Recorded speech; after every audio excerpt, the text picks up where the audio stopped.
हो गया स्टार्ट। पहले ईट वाला ही लाता हूँ इसमें, है ना? मैं तुमसे पीछे हो जाना। स्टार्ट है ना? तो मैं आप सबके लिए लाया हूँ वन शॉट जिसका नाम है एटम और मॉलिक्यूल्स। एटम और मॉलिक्यूल्स में हमारे यहाँ पे ऑफलाइन के बच्चे भी होंगे और साथ ही साथ ऑफलाइन और ऑनलाइन भी साथ में क्या करेगा, सामने पीछे रिकॉर्ड होती रहेगी वीडियो। अब जो हम चैप्टर पढ़ेंगे कौन है, एटम। तो एटम जो है उसको हम डीपली स्टडी करेंगे और कोई भी चीज जो है वो कैसे एटम से मिलकर बनी हुई होती है ये भी हम यहाँ पे देखेंगे। तो देखो, अब यहाँ पे बात आई पहले क्या है, एटम की। ये एटम जो चैप्टर है इसको हम पहली बार पढ़ते क्यों है और एटम रियलिटी में हमें दिखता कैसा है और कहाँ पे एटम हमने देखने को मिलता है, ठीक है? यही पूरे के पूरा इस चैप्टर के अंदर हमें पढ़ना है।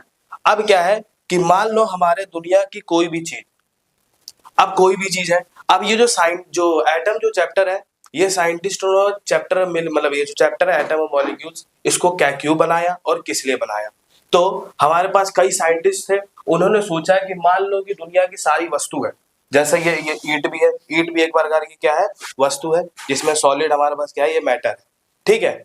अब क्या है कि मान लो कि इस ईंट को मैं क्या करूंगा, इसको काटता जाता हूँ, इसको मैं छोटे छोटे ईंट को पीस करते जाता हूँ, करते जाता हूँ, करते जाता हूँ, करते जाता हूँ, और एक ऐसा समय आएगा, एक ऐसा समय आएगा कि मैं इस ईंट को और ज्यादा क्या नहीं कर सकता हूँ, काट नहीं सकता हूँ। तो उसी पे आता है हमारे पास कि वो एक ऐसा स्टेट आएगा जिसे हम क्या कर सकते हैं, और ज्यादा हम डिवाइड नहीं कर सकते हैं। और वो जो पार्टिकल होगा, मतलब इसका छोटा स्मॉल पार्टिकल, जिसे हम और ज्यादा आंखों से भी नहीं देख सकते, देखने के लिए हम किसका उपयोग करेंगे, माइक्रोस्कोप का भी, या बहुत सारे एडवांस ऑफ माइक्रोस्कोप का यूज कर सकते हैं, ठीक है? तो यहीं से एटम जो चैप्टर है वो यहाँ से बनाया गया कि कोई वस्तु है उसको हमने छोटी छोटी मतलब चीजों पे काट के उसको हमें कितने क्वांटम लेवल पर, छोटे लेवल पर हम उसको स्टडी कर सकते हैं। इसी को क्या कहा जाता है, एटम कहा जाता है। अब क्या है कि एटम जो है, अब इस एटम चैप्टर में हमें क्या क्या पढ़ने को मिलेगा, कौन कौन से इसमें टॉपिक है जिसको पढ़ना है। पहला हमारे पास व्हाट इज एटम। अब एटम होता क्या है, और कुछ साइंटिस्ट थे, उन साइंटिस्ट का ऑब्जर्वेशन क्या थी, मतलब उनकी क्या सोच थी, ठीक है? यही हमारे पास क्या है, इस एटम के चैप्टर के ऊपर साइंटिस्टों की सोच बताना, ऑब्जर्वेशन। और एक थ्योरी आती है जिसका नाम है डेल्टन एटॉमिक थ्योरी। अब क्या था, डेल्टन एक साइंटिस्ट था जिसने क्या करा, इस एटम के ऊपर अपनी एक थ्योरी, ठीक है, कि हमारे पास जो एटम है वो छोटा सा जो एक पार्टिकल है किसी भी ऑब्जेक्ट का या किसी वस्तु का, वो दिखने में कैसा होता है। तो इसके ऊपर कई साइंटिस्टों ने क्या करा, थ्योरी भी दी। जैसे एक थ्योरी है जिसका नाम है हमारे पास Thomson plum pudding model. Thomson ने क्या करा, एक वाटरमेलन का मतलब उसका दिखाया कि वाटरमेलन जैसा होता है वैसे ही एटम दिखते हैं। तो इसमें क्या है, लोग यहाँ पे बिल्कुल भी नहीं जानते थे कि एटम जो है वो ऐसा दिखता क्यों है। और उसके बाद एक्सपेरिमेंटल प्रूफ जो है हमारे पास है वो किसने दिया, रदरफोर्ड ने। तो एक फाइनल एक एटम जो होता है, एक छोटा सा पार्टिकल, वो अंदर से दिखने में कैसा होता है, तो उसी को क्या कहलाता है, हमारे पास एटम कहलाता है। और बहुत सारे एटम मिल जाएंगे, उसी को क्या कहलाता है हमारे पास, मॉलिक्यूल्स, ठीक है? और इसमें एक्सपेरिमेंट प्रूफ किसने किया, सबसे फाइनल थ्योरी किसने दी, हमारे पास रदरफोर्ड ने। इसको रदरफोर्ड की जो थ्योरी है इसको सबसे लास्ट में पढ़ेंगे, ठीक है? तो पहले देखते हैं कि what is an atom. Atom जो है वो कैसा दिखने में लगता है। तो देखो पहला क्या है हमारे पास, व्हाट इज एन एटम। अब यहाँ पे क्या आई, कुछ थ्योरी आई पहले। अब इसने क्या करा, साइंटिस्ट ने, पहला थ्योरी का नाम है Dalton atomic theory. Dalton atomic theory ने क्या बताया कि जो हमारे पास जो छोटे पार्टिकल होते हैं, जैसे ये ईंट है भाई, ईंट है, ईंट को मैं काट से जाऊंगा तो एक ऐसा स्टेट आएगा ना, एक छोटा सा पार्टिकल जिसको हम और ज्यादा क्या नहीं कर सकते हैं, डिवाइड नहीं कर सकते, और उसको हम देख भी नहीं सकते हैं, उसी को क्या बोला, एटम बोलते हैं। तो इसने क्या करी, एक्सपेरिमेंट अपना प्रूफ नहीं किया, बस सिर्फ लोगों को क्या करा, बता दिया कि भाई जो एटम होते हैं छोटे पार्टिकल, वो क्या होते हैं, एक टाइनी पार्टिकल होते हैं। टाइनी पार्टिकल का मतलब होता है बहुत छोटे छोटे पार्टिकल होता है, और साथ ही क्या होता है, ये इनविजिबल होता है और इनडिविजिबल भी। ये क्या होता है, इनविजिबल जिसे हम आंखों से नहीं देख सकते हैं, और इनडिविजिबल, इनडिविजिबल का मतलब इसको और ज्यादा क्या नहीं कर सकते हैं, काट नहीं कर सकते हैं। एक लास्ट जो स्टेट आएगी वही एटम कहलाएगा। और इसने बोला इसके आइडेंटिकल मास और केमिकल प्रॉपर्टीज क्या होगी, सेम होगी, और डिफरेंट मास हो सकता है और डिफरेंट प्रोपोर्शन में ये मिलते हैं, और ये क्या करते हैं, कंबाइन करते हैं इन सेम रेशियो। मान लो कोई भी एटम आपस में मिलते हैं तो ये सेम रेशियो में मिलेंगे, जैसे मैथ में पढ़ते हैं ना रेशियो बटा डिवाइड भी करके, तो ये हमारे पास सेम रेशियो में कंबाइन करते हैं। और फिर बोले कि यहाँ पे कि जो हमारे पास व्हाट इज एटम, एटम देखने में कैसा होता है, तो एटम को उसने बताया कि atom is smallest particle of element. अब दुनिया में कोई भी चीज बनी हुई है वो किससे बनी होती है, एलिमेंट से मिलकर बनी होती है, ये सही बात है। अब दुनिया में हमारे पास कितने एलिमेंट है, दुनिया में हमारे पास 118 एलिमेंट है।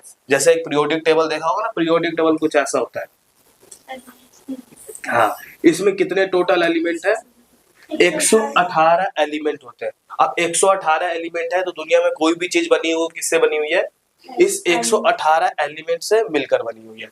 अब ये भाई कोई भी चीज बनी हो तो उसके अंदर क्या भी हो पाया जाएगा, एटम तो पाया जाएगा। अब वो एटम पाया जाएगा तो उसके अंदर से जब वो कंबाइन करते हैं दो एटम तो बनाते हैं मॉलिक्यूल्स, और ये किस रेशियो में मिलेंगे, सेम रेशियो में। ठीक है, इतना बात पता चल गया। और इन्होंने बोला each atom shows properties of element. अब दुनिया का कोई भी जो एलिमेंट, मतलब हमारे पास एलिमेंट जो होता है वो किससे बना होता है, एटम से ही मिलकर बना होता है। इतना हो गया, ये बात बताई। और बोला गया atomic radius in measure in nanometre. अब यहाँ पे क्या है कि मान लो ये टोटल का टोटल क्या है, ये एटम का स्ट्रक्चर है। ठीक है, अब ये स्ट्रक्चर जो एटम का है इसके आगे बताऊंगा कि ये कैसे स्ट्रक्चर आया, साइंटिस्ट लोग क्या क्या बताया और क्या क्या मतलब इसके ऊपर सोच थी। ठीक है, अब इसके अंदर क्या है कि इसका जो हमारे पास ये जो एटम है टोटल, ये क्या है, इसका बीच वाला ये भाग है, ये क्या होता है, इसका सेंटर होता है, बीच वाला ये वाला सेंटर है इसका। अब ये सेंटर से कितना दूर तक होता है, इसका ये कहलाता है एटम का रेडियस।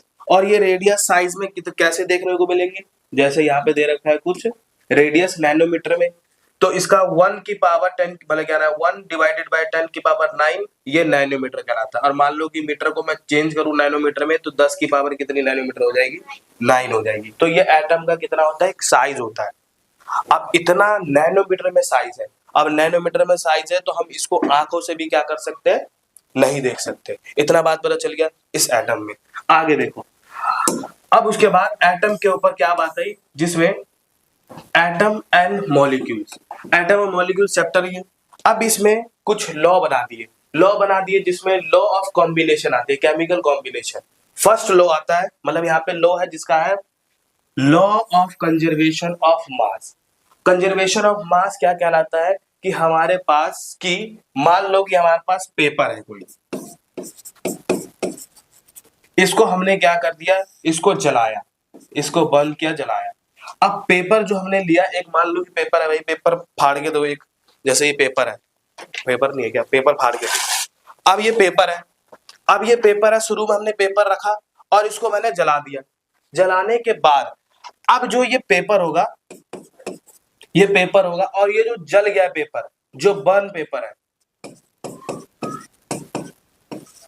जिसके अंदर क्या होगा, काला काला क्या होगा, कार्बन ही होगा वो। अब ये जो काला काला कार्बन है, जलाने से पहले और जलाने के बाद, ठीक है, जो काला काला पदार्थ हो गया, इन दोनों का क्या होता है, मास सेम होता है। मास का मतलब ये जितना भारी है उसे क्या कहलाता है, मास कहलाता है। जलाने से पहले मतलब नॉर्मल, अभी पेपर ऐसा ही है, इसको जलाया नहीं है, अब इसको मैंने जला दिया, जलाने के बाद ये क्या बन जाएगा, काला काला पदार्थ बन जाएगा।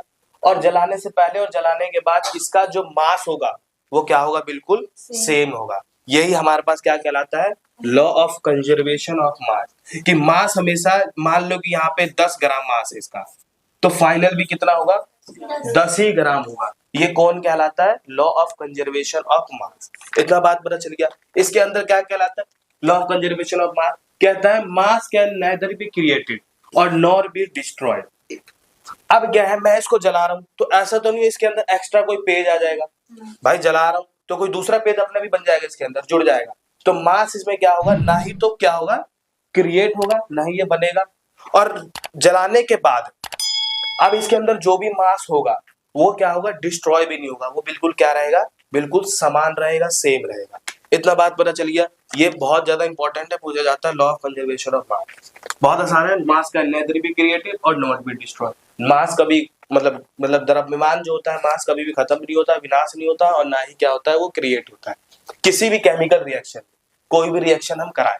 अब मान लो कि एक मैं बोल देता हूँ कि मान लो कि वाटर है H2 + O2, ऐसे ही बनता है वाटर, और ये क्या बना देगा H2O बना देगा। ठीक है, मान लो कि जो हमारे पास हाइड्रोजन है ये 1 ग्राम लिया मैंने, और ऑक्सीजन भी कितना लिया 1 ग्राम, तो बताओ कि ये प्रोडक्ट कितना बनेगा H2O।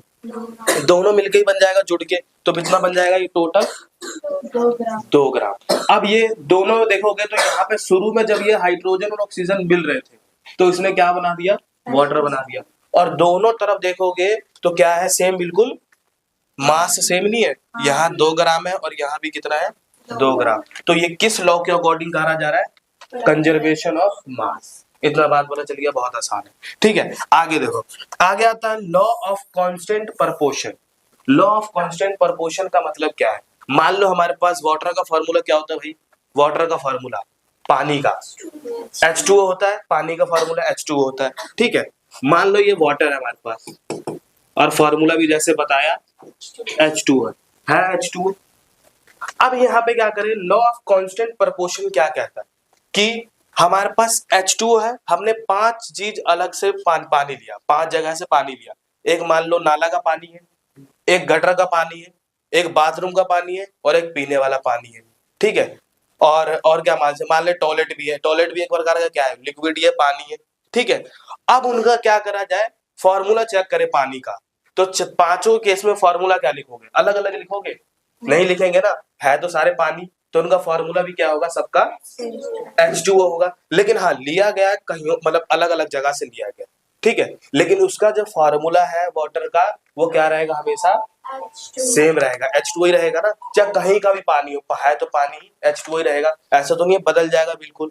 तो यही हमारे पास क्या कहलाता है, कांस्टेंट प्रपोर्शन कहता है कि कहीं का भी चीज कोई भी एलिमेंट लो, फिर उनका जो फॉर्मूला है वो क्या रहेगा, हमेशा सेम रहेगा। यही बताता है क्या हमारे पास कांस्टेंट प्रपोर्शन। तो बोला गया देखो, इन अ केमिकल सब्सटेंस, ठीक है, the element is always present in the definite proportion by mass. अब यहाँ पे क्या है कि जो वाटर है, अब यहाँ वाटर का आगे मॉलिक्यूलर मास निकालना सिखाऊंगा कि मास इसका कितना होता है। तो जो वाटर का मास होता है वो होता है 18 ग्राम। ठीक है, या 18 यू भी कहते हैं, 18 यू होता है।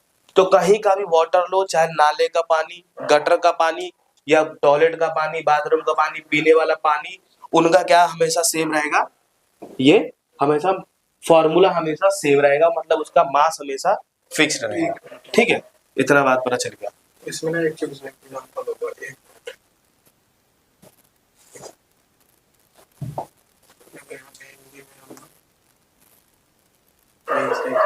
जा हटाना पड़ेगा, हटाना पड़ेगा इसको यहाँ से।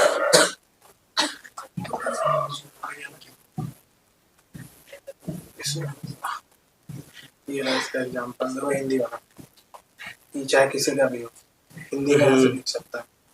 ये हिंदी मीडियम वाले के लिए, इसको इंग्लिश हिंदी में ऐसे लिखेगा 1.8 होगा, चाहे किसी का भी। ठीक है, बैक कर सकते, ठीक है, वो चाहे रिवर का भी हो, चाहे सी का भी हो, चाहे हिंदी मीडियम वाले के लिए उसका अलग से हो गया ना ये, अभी पूरा इंग्लिश में बताइए, पूरा इंग्लिश में। ठीक है, इतना बात पता चल गया। तो कहीं का भी पानी हो, उनका क्या रहेगा, हमेशा फॉर्मूला, उसका रेशियो रहेगा, हमेशा फिक्स रहेगा। इतना बात पता चल गया। ये बताता है कौन सा लॉ ऑफ कांस्टेंट प्रपोर्शन कहलाता है। ठीक है, आगे देखो कि आगे एटम के ऊपर क्या बात है। अब देखो, अब हमारे पास ये जो एटम है, ठीक है, अब ये जो एटम है, एटम की डिस्कवरी कैसे हुई, अब साइंटिस्ट लोगों ने कैसे कहा कि भाई जो एटम होता है, अब भाई एटम के ऊपर बात तो बता दी, लॉ दे दिए, अब लोगों ने कहा कि भाई ये तो बताओ कि एटम पहले रियलिटी में दिखता कैसा है, दिखने में कैसा होता है।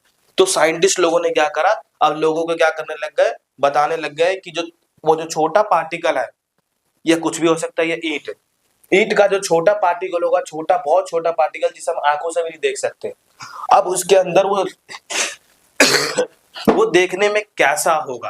तो लोगों ने क्या करा, उसके ऊपर अब क्या देने लग गए, एटम के ऊपर थ्योरी होते लग गए। तो ये डिस्कवरी ऑफ एटम की बात यहाँ पे चलने लगी।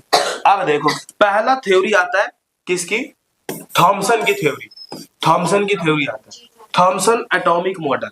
अब यहाँ पे क्या है कि जो लोगों ने कहा कि भाई एटम होता है वो दिखने में कैसा होता है, तो थॉमसन ने क्या बताया, हाँ अब क्या है, इसका नाम कहाँ चला गया,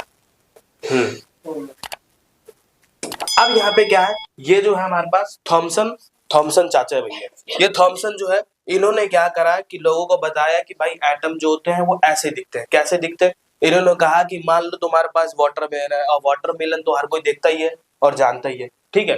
तो इन्होंने कहा कि जैसा हमारा वाटरमेलन होता है, जैसे ये वाटरमेलन है, वाटरमेलन को हम मान लो कट कर देते हैं। अब कट करने के बाद ये क्या होता है, इसका लाल वाला जो भाग होता है, ये क्या है, लाल वाला भाग इसका खाने वाला पार्ट होता है, बिल्कुल खाने वाला पार्ट होता है। और इसके बीच में क्या होते हैं, लाल वाले भाग के बीच में क्या होते हैं, छोटे छोटे बीज होते हैं ना, सीड होते हैं, ये बीज है, ठीक है। और ये क्या है, ये इसका एडिबल पार्ट है।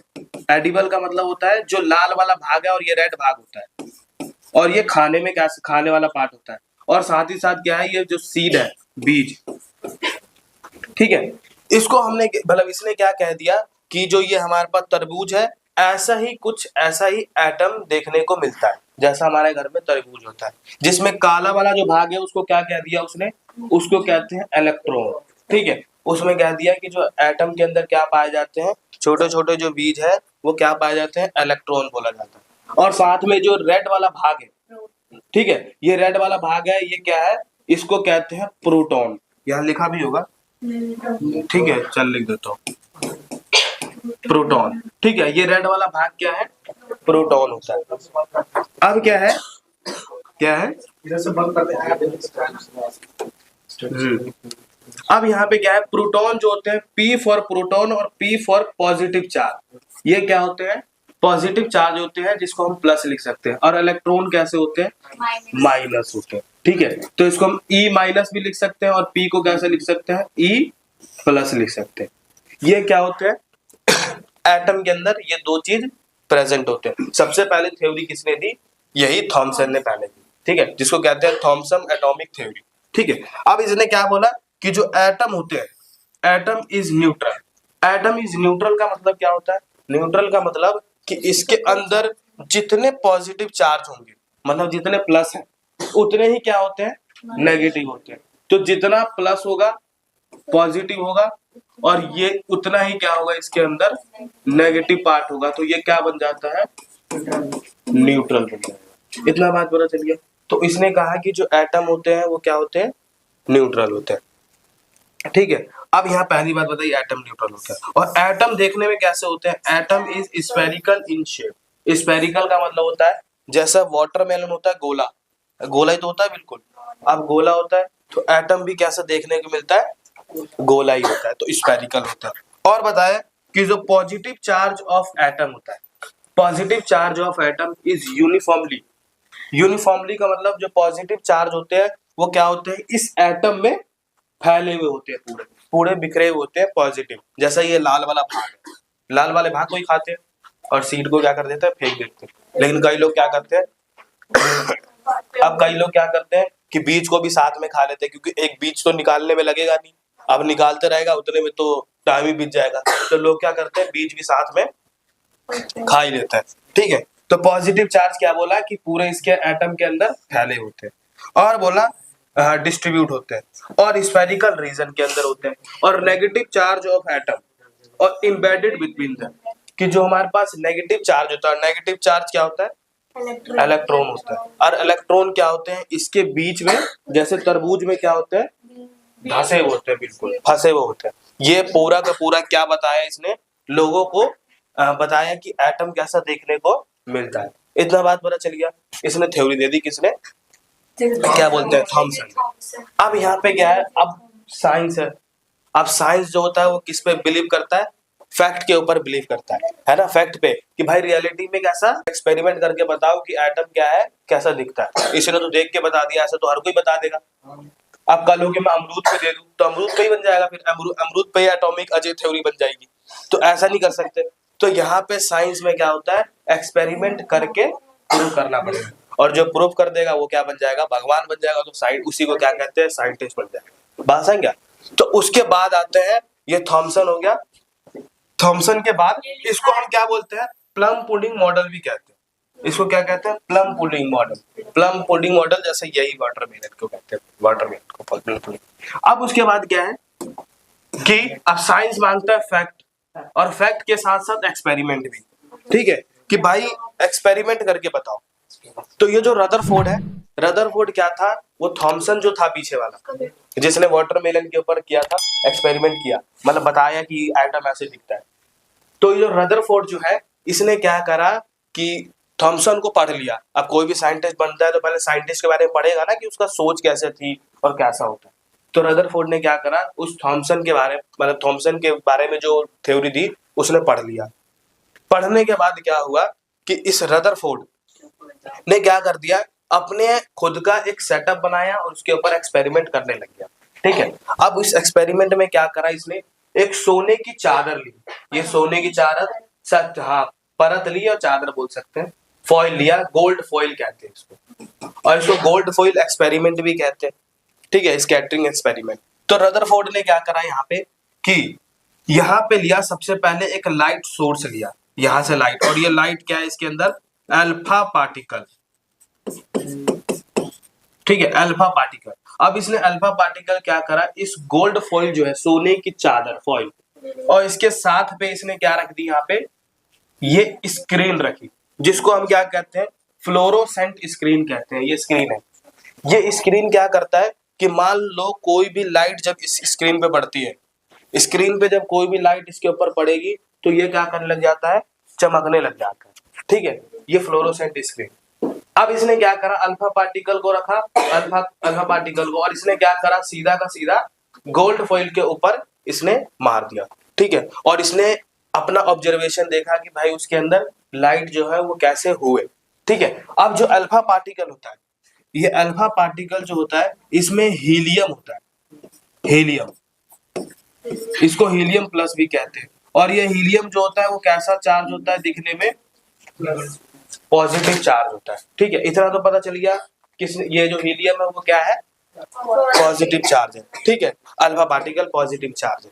अब यहाँ पे क्या है कि जो थॉमसन ने पहली बात बोली, क्या बोल दी, थॉमसन ने क्या बोला यहाँ पे कि थॉमसन ने कहा कि भाई जो पॉजिटिव चार्ज होते हैं वो पूरे एटम में क्या होते हैं, डिस्ट्रीब्यूट होते हैं, फैले हुए होते हैं। ठीक है, ये तुम सबको पहले से ही पता है कि मान लो हमारे पास जब कोई भी पॉजिटिव मिलते हैं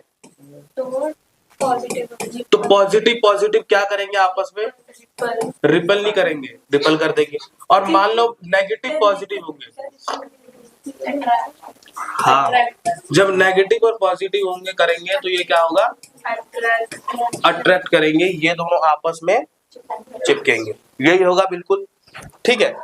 अब यहाँ पे बात आई, अब वहां पे मान ले कि जो ये कर रहा था, क्या नाम है, रदरफोर्ड, ठीक है, अर्नेस्ट रदरफोर्ड एक्सपेरिमेंट कर रहा था। ठीक है, अब तुमने क्या करा खुद से भी, अब तुम उसके जगह पे होते, साइंटिस्ट की जगह पे, रदरफोर्ड की जगह पे, तो तुम क्या सोचते वहां पे, ठीक है, बिना एक्सपेरिमेंट के पहले सोचता नॉर्मल क्या है कि मान लो कि ये एटम है, ये पूरा का पूरा एटम जो है वो कैसा है, ये यहाँ पे ज्यादातर पॉजिटिव ही चार्ज होंगे भाई, बीच तो थोड़े कम होते हैं, प्लस वाले चार्ज बहुत ज्यादा होते हैं। ठीक है, और मेरा अल्फा पार्टिकल भी सामने जो मारेगा, मान लो ये एटम है और एटम मेरा कैसा है, थॉमसन के अकॉर्डिंग पॉजिटिव है, और उसने अल्फा पार्टिकल मारा उसके ऊपर, और अल्फा पार्टिकल भी पता ही है मेरे को कौन सा चार्ज है उसके ऊपर, पॉजिटिव चार्ज। तो पॉजिटिव आपस में मिलेंगे तो क्या करेंगे, दोनों रिपल मारेंगे। इसका मतलब जब मेरी लाइट उस क्या बोलते हैं स्क्रीन पे जब जाएगी, इस स्क्रीन पे जब लाइट पड़ेगी, बात समझ गया। अब यहाँ पे क्या है, ये गोल्ड फॉइल पे जब यहाँ से अल्फा पार्टिकल जाएगी, ये गोल्ड फॉइल भी मतलब क्या नाम है, ये अल्फा पार्टिकल भी पॉजिटिव है, और ये एटम भी थॉमसन के अकॉर्डिंग क्या था, पॉजिटिव था, क्योंकि ज्यादातर पार्ट पॉजिटिव होते हैं, और ये भी क्या है, पॉजिटिव। तो जो पॉजिटिव है ये क्या करेंगे, दोनों आपस पे रिपल मारेंगे और ये दूर भागेंगे। अब यहाँ पे क्या है, जैसी लाइट गई, इसका मतलब इसको आना कैसा चाहिए था, पीछे आना चाहिए था। यही होता उस टाइम, साइंटिस्ट कोई भी होता तो यही सोचता कि भाई पॉजिटिव है तो क्या करेंगे, वो दूर भागेंगे। ऐसा तो नहीं है चिपक जाएगा इसके साथ जाके, क्योंकि पॉजिटिव पॉजिटिव चिपक ही नहीं सकते, पॉसिबल ही नहीं है साइंस में ऐसा। तो यहाँ पे देखा कि अर्नेस्ट रदरफोर्ड था, इस बंदे ने कुछ अलग ही देख लिया कि इसके अंदर कुछ अलग ही कहानी हो गई। तो इसने सोच देखा, जब इसने एक्सपेरिमेंट किया ना, अल्फा पार्टिकल तो पीछे आना चाहिए था, लेकिन अल्फा पार्टिकल क्या हुआ, इसको छिद्दा करके बाहर ही चला गया। तो इसने सोचा कि भाई ये जो है, मतलब थॉमसन ने बताया है, जो थ्योरी दी हमारे पास प्लम पुडिंग थ्योरी, वो पूरा क्या था, गलत था। तो इसमें क्या था कि अल्फा पार्टिकल थे वो ज्यादातर क्या हो गए, छेद करके बाहर निकल गए, ठीक है। और क्या हो गया, और जो कुछ अल्फा कण थे, अल्फा पार्टिकल, वो क्या होने लगे, थोड़ा सा एंगल पे, जैसे थीटा एंगल पे क्या होगा, ये मुड़ने लग गए, ठीक है। तो इसने ये चीजें उसके अंदर क्या करी, अल्फा मतलब रदरफोर्ड ने देखी। अब इसने कहा कि भाई जो थॉमसन ने बताया कि जो एटम जो होते हैं पॉजिटिव होते हैं, ऐसा तो लाइट पीछे आना चाहिए, जाना नहीं चाहिए था अंदर, लेकिन यहाँ पे क्या हो गया, अलग चले गए। तो रदरफोर्ड ने क्या कर दिया, अपनी थ्योरी दे दी, अपनी थ्योरी बताई। तो रदरफोर्ड ने क्या देखी और क्या बोला गया, इन दिस फेमस एक्सपेरिमेंट, ये बहुत फेमस एक्सपेरिमेंट है, इसको क्या कहा जाता है, अल्फा रे एक्सपेरिमेंट। अल्फा रे स्कैटरिंग एक्सपेरिमेंट का मतलब होता है कि जो लाइट को दूर भगाना, जैसे टिंडल इफेक्ट पढ़ते हैं, दूसरा चैप्टर तीसरा चैप्टर में आना कि टिंडल इफेक्ट कैसा होता है, स्कैटरिंग होता है। तो इसने क्या करा, रदरफोर्ड ने बॉम्बार्ड कर दिया किसका, अल्फा रे का, ठीक है। किसके ऊपर, थिन गोल्ड फॉइल के ऊपर। ये गोल्ड लिया यहाँ पे, और गोल्ड ही क्यों लिया, क्या नाम है, चांदी की भी ले सकता था, लोहा का भी ले सकता था, तो सोना जो था, ये जो, क्योंकि भाई उस टाइम के टाइम था, सोना तो कोई बड़ी बात थी नहीं, बाजा क्या, और अमीर लोग तो सोना या क्या पहनते थे, पूरा ज्वेलरी पहनते थे पूरा। तो जो सोना था वो काफी ज्यादा क्या होता है, उसको हम 10th क्लास में पढ़ोगे, उसकी मैलिबिलिटी बहुत ज्यादा होती है, उसको हम पीट के थिन शीट में बदल सकते हैं बहुत, और उसके अंदर से इलेक्ट्रॉन निकालना या इलेक्ट्रॉन इस एटम की देखना बहुत ज्यादा क्या था, इजी होता है। इसलिए उसने किसका यूज किया, इस गोल्ड फॉइल का यूज किया। अब उसकी ऑब्जर्वेशन क्या थी, उसने एक्सपेरिमेंट तो कर दिया, ये एक्सपेरिमेंट करने के बाद उसने क्या देखा कि मोस्ट अल्फा पार्टिकल जो था वो passed through the gold foil और अनडिफ्लेक्टेड का मतलब होता है कि यहाँ पे जैसी गोल्ड फॉइल पे इसने पास किया, तो जाना इसको ऐसा चाहिए था, लेकिन ये क्या कर दिया, अपने पाथ में ट्रेस कर दी और अपने आप को खुद से क्या कर दिया, डिफ्लेक्ट कर दिया, ठीक है। तो इसने ये पहली बात बताई। और सम अल्फा पार्टिकल जो थे, मतलब कुछ अल्फा पार्टिकल वो डिफ्लेक्ट हो गए बाय सम एंगल, मतलब जब उसने ऐसे मारा जब अल्फा पार्टिकल को, तो उसने क्या कर देखा कि जो मेरा अल्फा पार्टिकल जा रहे हैं, तो वो क्या हो गए, थोड़े से सम एंगल पे डिफ्लेक्ट हो गया, मतलब मुड़ गए, ठीक है। ये बताई उसने, और बोला कि 1 आउट ऑफ एवरी कितने हैं यहाँ पे, 12,000 पार्टिकल, ठीक है, अपीयर्ड किए और इसके बाद रिबाउंडेड कर दी। मतलब जब इसने 12,000 मारे ना, इसमें क्या बोलते हैं अल्फा पार्टिकल, तो इसके अंदर अल्फा पार्टिकल जब उसने 12,000 मारे, तो एक अल्फा पार्टिकल जो था, single alpha particle same path पे आ गया, ठीक है। सेम पाथ का मतलब जब उसने 12,000 मारे, तो उसमें से जो तो बीच में मारे ना, तो सेंटर पे, तो उसने क्या कर दिया, यहाँ पे वो दोबारा वापस आ गया अल्फा पार्टिकल। तो इसने अपनी खुद की क्या दे दी, एक एटम का स्ट्रक्चर दे दिया और थ्योरी भी दे दी कि भाई ऐसा ऐसा देखने को हमें क्या करता है, मिलता है। और आगे क्या बताया, इसका कंक्लूजन क्या था, इसने क्या सोचा और क्या बताया लोगों को। इसने बताया, पहले इसका कंक्लूजन था कि मोस्ट ऑफ दी, जो हमारे पास एटम होता है उसकी स्पेस होती है इनसाइड दी एम्प्टी का मतलब, अब इसने क्या होता है कि जो एटम जो होता है हमारे पास, ज्यादातर क्या होते हैं, खाली होते हैं। भाई खाली होंगे तभी तो अल्फा पार्टिकल सीधा करके बाहर चले गए, नहीं तो जा ही नहीं पाते थे। और क्या है, और देखो, और मान लो कि यहाँ पे कि जो अल्फा पार्टिकल है, अब इसने देखा कि जब 12,000 पार्टिकल में मार रहा हूँ, ठीक है, तो 12,000 मार रहा हूँ, तो जब अल्फा पार्टिकल बिल्कुल सेंटर पे जाता है ना, जब बिल्कुल बीच में, तो ये क्या हो जाता है, पीछे बैक आ जाती है, ठीक है। और ये बैक क्यों आएगा, क्योंकि अब अल्फा पार्टिकल जो है वो क्या है, पॉजिटिव। अब यहाँ पे ये बैक आ रहा है, इसका मतलब यहाँ कहीं ना कहीं कुछ क्या होगा, पॉजिटिव होगा ना, पॉजिटिव, तभी तो बैक आया, नेगेटिव होता तो आता ही नहीं पीछे बैक। तो यहाँ भी क्या होगा, इसके सेंटर में बीच में क्या होता है, पॉजिटिव होता है। इस किसने देखा, रदरफोर्ड ने देखा, ठीक है। ये बात इसने पहले बताई। ठीक है, तो पहला बोला गया कि मोस्ट ऑफ स्पेस जो होता है हमारा एटम का वो एम्प्टी होता है, खाली होता है, तभी तो वो क्या कर गए, आधे सीधा करके बाहर ही निकल गए और कुछ क्या हो गए, पीछे आ गए थ्रू द गोल्ड फॉइल के थ्रू। अब यहाँ पे क्या है, वेरी पार्टी मतलब क्या है, वेरी हो गया, आगे करते हैं ना, आगे ठीक है।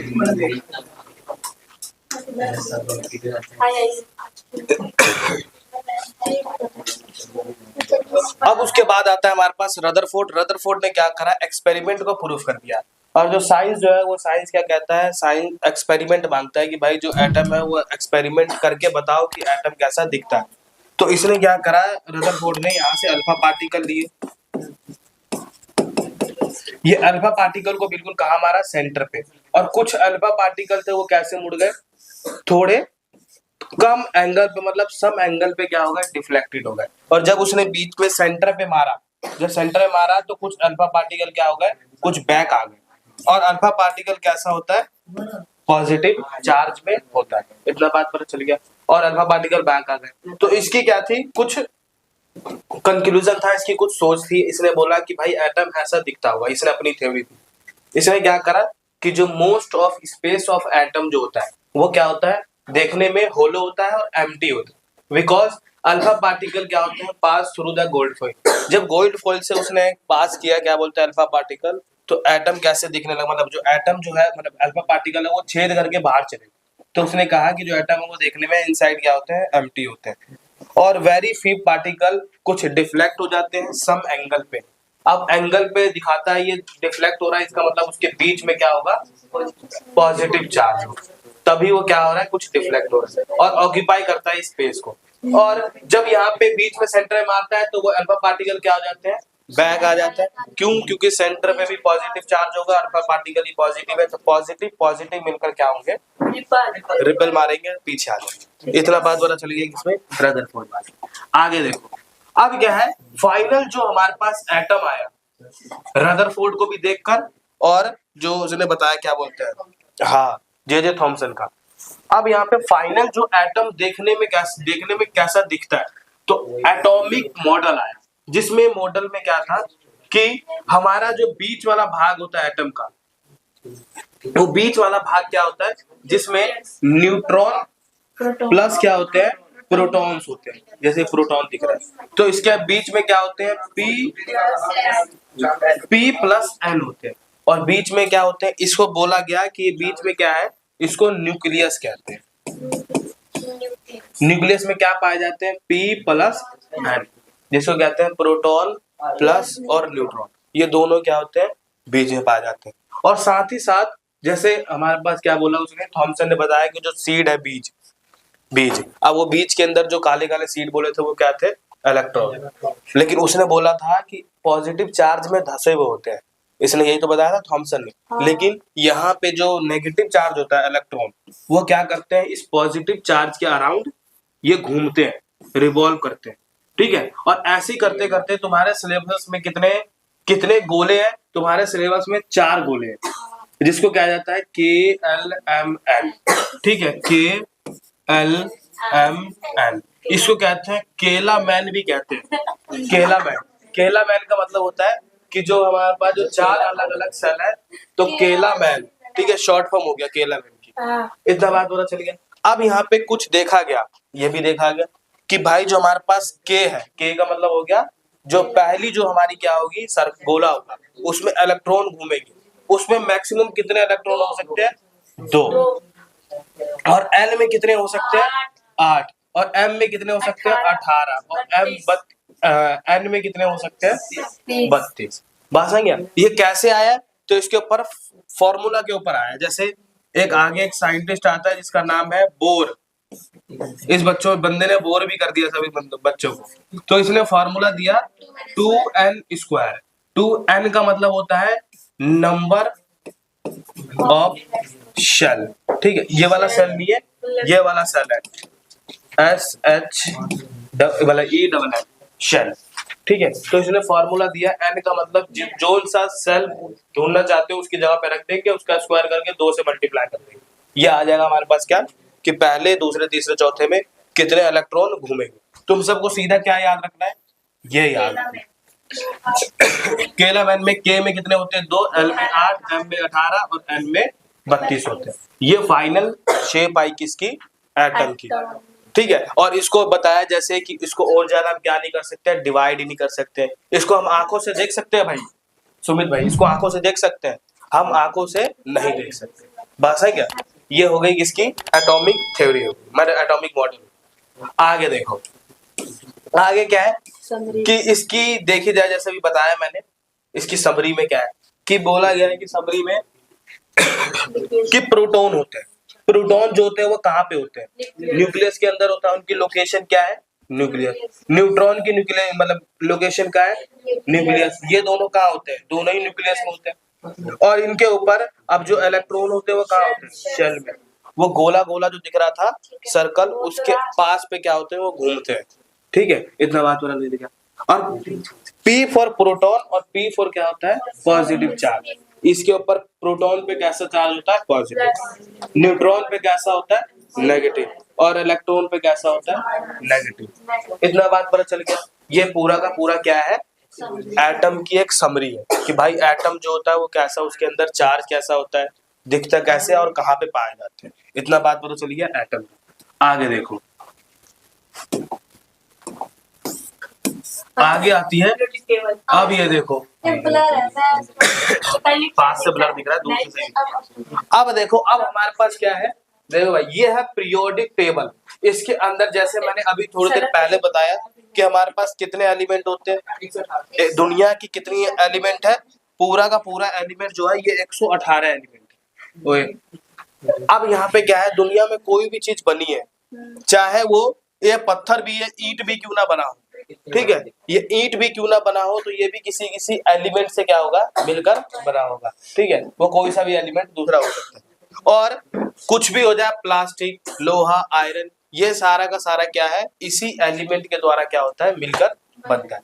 अब ये सारे जो एलिमेंट है इनके पास क्या होगा, ये सारे एटम से ही मिलकर बने होंगे। भाई दुनिया में कोई भी चीज है वो किससे बना होता है, एटम से।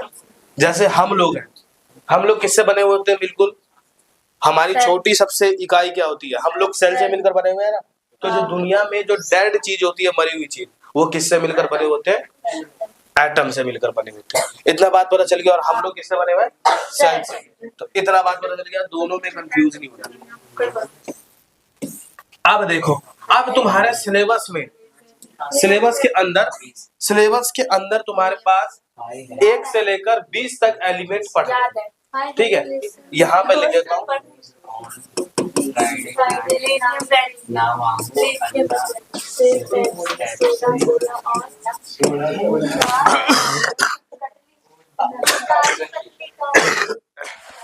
अब देखो, अब क्या है हमारे पास सिलेबस में जो है, तुम्हारे 9th क्लास में है तो 118 एलिमेंट, 118 नहीं पढ़ना। अब दुनिया के जो यहाँ पे हमें क्या करना है, सिलेबस के अंदर पढ़ रहे हैं मात्र 20 एलिमेंट, जो तुम्हारे सिलेबस में आएगा, पेपर में देखने को मिलेगा, ठीक है। कौन कौन से है 20 एलिमेंट, देखो पहला है हमारे पास hydrogen, helium, lithium, beryllium, boron, carbon, nitrogen, oxygen, fluorine, neon. ये 1 से लेकर 10 हो गया।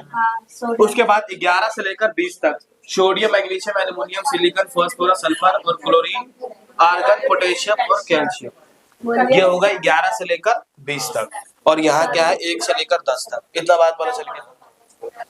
अब इसका कुछ सिंबल भी है, जैसे हाइड्रोजन का सिंबल क्या होता है, H होता है। हीलियम का HE, HE क्यों रखा होगा, H क्यों नहीं रखा, क्योंकि भाई दोनों में फिर HH हो जाता सिमिलर, फिर दोनों में हमारे पास आइडेंटिफाई करने में थोड़ा सा दिक्कत आती है, इसलिए क्या कर देते हैं, इसमें H कर दिया, इसमें HE कर दिया, ठीक है। उसके बाद लिथियम में Li, Bi, जैसे ये सारे सोन दे रखा है, ठीक है। इतना बात बोलते हैं। अब यहाँ पे क्या है, तुम्हें देखने को मिलेगा सोडियम। सोडियम का जो सिंबल होता है वो क्या होता है, Na, यहाँ S नहीं है। इतना बात पता चल गया। तो सोडियम में क्या देखने को मिलेगा, मतलब सोडियम में हमें Na देखने को मिलेगा।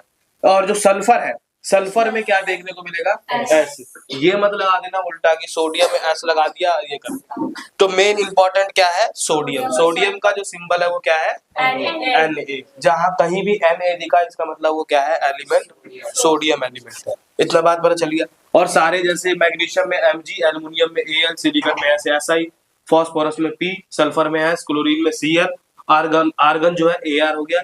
पोटेशियम, पोटेशियम भी क्या है, बहुत इंपॉर्टेंट, पोटेशियम में क्या होता है, K होता है, और कैल्शियम में क्या है, C है। पोटेशियम में P मत कर देना, P तो हमारा फॉस्फोरस है, ठीक है। तो पोटेशियम भी क्या है यहाँ पे K, और सोडियम क्या है Na। तो दो ये याद रखना है ध्यान कि पोटेशियम K होता है और सोडियम Na होता है, ठीक है। ये तुम्हें याद रखना है। और इसकी कुछ गाने याद कर लेना भाई सारे। अब इसकी क्या है, इसकी कुछ निमोनिक से मतलब बना रखा है, इसको गाना वाला बना रखा है, जिसमें देखो भाई हाइड्रोजन जो है उसको कैसे याद कर सकते हैं, हाई से। HE से जैसे हेलो लिखते हैं इंग्लिश में, तो इसको हेलो। LI मतलब होता है लिसन, सुनो। जैसे V तो V रहेगा, BBC, जैसे BBC न्यूज नहीं होता है, BBC न्यूज, तो BBC कर दिया news. On Friday night, Friday night की बात है। आगे क्या है, सोडियम, सोडियम है ना मांगो अल्लाह से, पेप्सी सोडा। अब यहाँ कोला भी था, इसकी है अब्दुल आते वहाँ पे। ठीक है, अब्दुल भी कुछ भी लिख सकते हैं। अब देखो, ना मांगो अल्लाह से, पेप्सी सोडा, कोला भी लिख सकते हैं, केला भी लिख सकते हैं, ठीक है। तो हाँ, तो ना मांगो अल्लाह से, पेप्सी सोडा, केला और काजू कतली, ये हो गया कितने, 1 से लेकर 20 तक एलिमेंट हो गए, ठीक है। इसको क्या करना है, लिखना है। निमोनिक से भी याद कर सकते हो, ऐसे भी याद कर सकते हो, जिसमें ज्यादा जरूरी नहीं है। अब मान लो सीधा याद है, ठीक है। अब जैसे जिस बच्चों को पूरा ऐसे याद है तो वो भी कर सकता है। मान लो जिसको डिफिकल्ट आ रहा है याद करने में, तो वो क्या कर सकता है, ये निमोनिक्स का यूज कर सकता है। लेकिन क्या करना है, तुम सबको पहले यही करना है, इसी निमोनिक से, इसे सही रहेगा, आसान रहेगा, ठीक है। फिर धीरे धीरे आगे पढ़ोगे तो अपने आप याद हो जाएगा, ठीक है। 20 तक ये हो गया हमारे 20 तक एलिमेंट। आगे देखो, अब यहाँ पे क्या है, अब यह क्या है, एटॉमिक मास। मास का मतलब कोई भी एटम जो है वो कितना भारी होगा। हाइड्रोजन है, हाइड्रोजन भी के अंदर इसका मास जो है वो कितना होगा, 1 होगा। कार्बन का 12, नाइट्रोजन का 14, ऑक्सीजन का 16, सोडियम का कितना है, 23। अब यहाँ इसको भी याद करने का कुछ तरीका है। जैसे तुम सब ये याद कर लोगे कि कार्बन जो है वो 6ठे पे है, और नाइट्रोजन जो है वो 7वें नंबर पे, और ऑक्सीजन 8वें पे। इसका देखोगे तो दुगना ना इसका मास ही होता है। 12, 14 देखोगे तो इसका दुगना क्या है, 12, और 7 का दुगना कितना होता है, 14, और 8 का दुगना 16। मतलब ये 3 तो याद हो सकता है ऐसे ही, इसको याद करने की जरूरत नहीं, बस दुगना है इसका। तो इसको क्या याद रखना, CNO। हाइड्रोजन का पहले पे है तो उसका 1 ही याद रखना है। इतना बात पता चल गया। आगे देखो, सोडियम का याद रखना है। सोडियम क्या है, सोडियम 11 पे आता है, लेकिन इसका जो मास है वो क्या है, 23, इसका 23 आता है। और मैग्नीशियम आता है 12 पे, वो याद हो जाएगा, तो ये भी याद हो जाएगा। इसका दुगना कर दो, तो 12 का दुगना कितना होता है, 24। सल्फर का क्या होता है, सल्फर आता है 16 पे, इसका दुगना है 32। क्लोरीन का, इसका थोड़ा सा यूनिक हो जाता है। क्लोरीन जो एक ऐसा एलिमेंट है जिसका जो द्रव्यमान मतलब मास जो होता है वो कितना है, 35.5। ये सीधा याद करना है। और क्या है, 9th क्लास में मान ले कोई क्वेश्चन आता है इसके ऊपर, तो जो क्वेश्चन आएगा वो मास ज्यादातर लिखा हुआ होता है पहले से, ठीक है। लेकिन फिर भी मान ले कि ऐसा कोई क्वेश्चन ना दिया, तो फिर भी क्या करना है, तुम्हें याद करना है। लेकिन ज्यादातर पेपर में दे रखा होता है क्वेश्चन जब आते हैं इसके ऊपर, ठीक है। तो ये एटॉमिक मास हो गया, इतना बात पता चल गया। अब इसके ऊपर क्या है,